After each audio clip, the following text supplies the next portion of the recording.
देखो साथियों, एक गाड़ी का प्रॉब्लम हुआ है, इसको बना रहा हूँ। देखो चीज़ों गाड़ी बना चलाने के मालूम होगा तो गाड़ी बनाने के मालूम होना चाहिए थोड़ा। आपने अपना गाड़ी खराब हो गई तो कैसे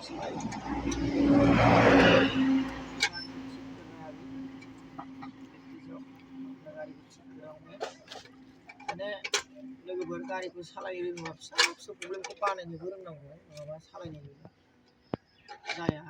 माने आं प्रब्लेम मोनसे जादों, आंना माने इम्परटेन्ट बुस्थुआनो प्रब्लेम जादों। इम्परटेन्ट बुस्थुखौ आं बानायनो बोलोआवसो ओमफ्राय नाटा मोनसे गेवखांबाय आरो मोनसे नाट गेवबावगोन। মানে বন্ধুসকল গাড়ী চলাব জানিলে গাড়ীটো বনাব জানিব লাগে।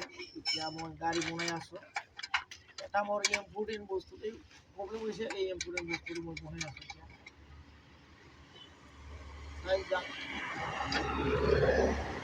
আর এই সব বস্তু ঠিক থাকলে একটা বস্তু নহ'লে চলাব নালাগে।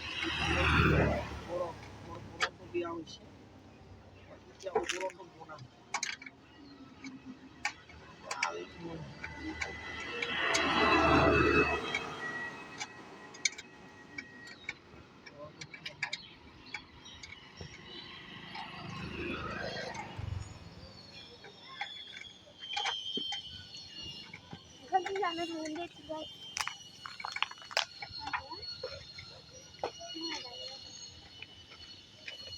এইটা তুই দে।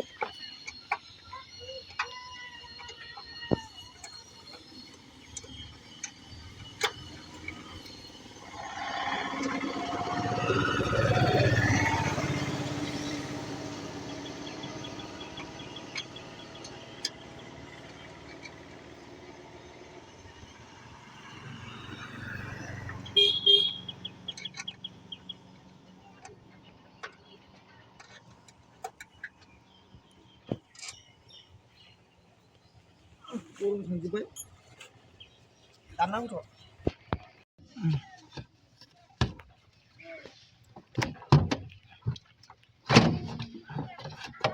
তো ওলাওয়াটা বহুত মুশকিল। মই ওলাই দিলোঁ এতিয়া। बरनबाय दा, बरननायानो बिराद खस्थ'।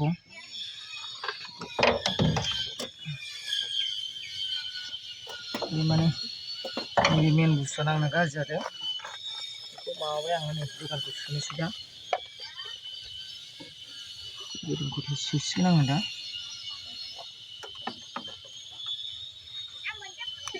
बे नङाबा माने गारियानो जोंना सोलिया, बेखौ नांथारगौ।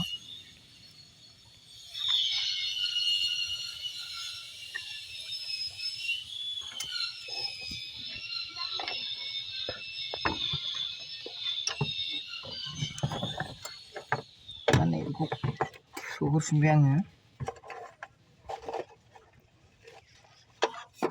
बेखौ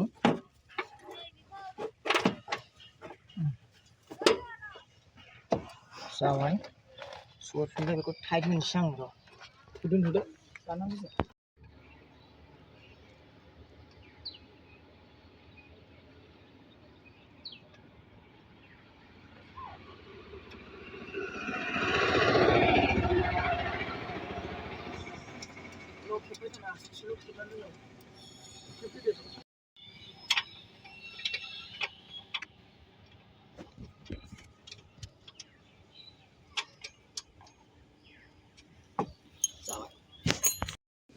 नांफिनोब्ला बेखौ मालाबा नांगौ जानोबो हागौ।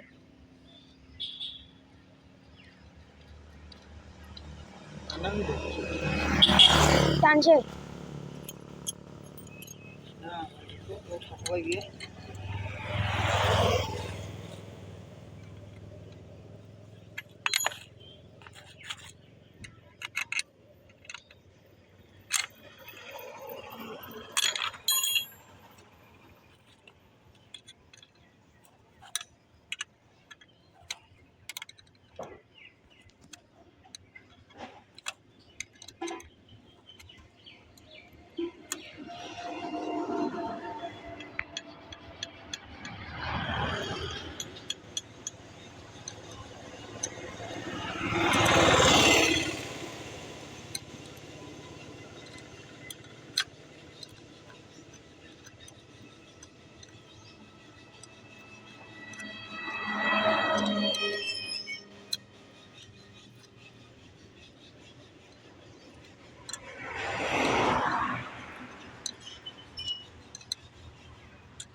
जादों आरोखि नैबे बिदिनोमोन माने बुस्थुखौ जेरै एरै खम दोननायासो मेन खोथा आरो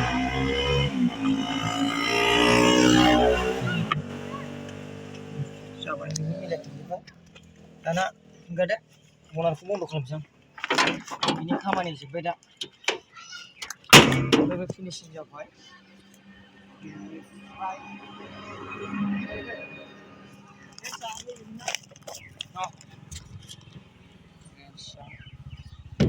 ओमफ्राय दा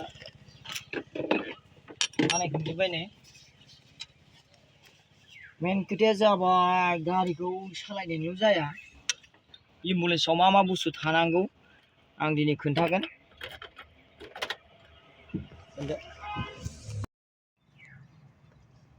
22,420 ना मा जाखो बियो जिखुनु जाया बे बिदि जाबाय नै एसि टिसि दंजोबो कमप्लिटलि बेनिफ्राय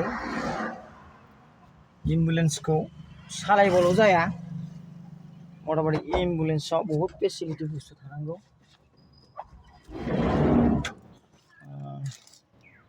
एम्बुलेन्सआव नांगौमानि बुस्थु थानांगौ नै बैयाव माने मोजां मानसिफोर पेसेन्टजों थांफाग्रा बाव जिरायनानै थांनो हागोन बेनिफ्राय पेसेन्टआ बाव उन्दुनो हायो बेनिफ्राय अक्सिजेन सिलिन्डारा गंसेल'जों जाया मालाबाबो अक्सिजेन सिलिन्डार गंसेल'जों सोलिनो हाया कम्पालसारि गंनैनिफ्राय गंथाम नांगोन आरो दा अक्सिजेन सिलिन्डार बेयाव मोनसे फिटिंआव दङ नैबे ESPR हिसाबै बे दङ दा ओमफ्राय माबाखौ एम्बुलेन्सखौ साब सिखोन लाखिनांगौ बे आरो एम्बुलेन्सखौ माजे माजे ओरै सेनिटाइज खालामनांगौ माजे माजे बिदि सेनिटाइज खालामनांगौ माजे माजे सेनिटाइज खालामनांगौ बिदि माजे माजे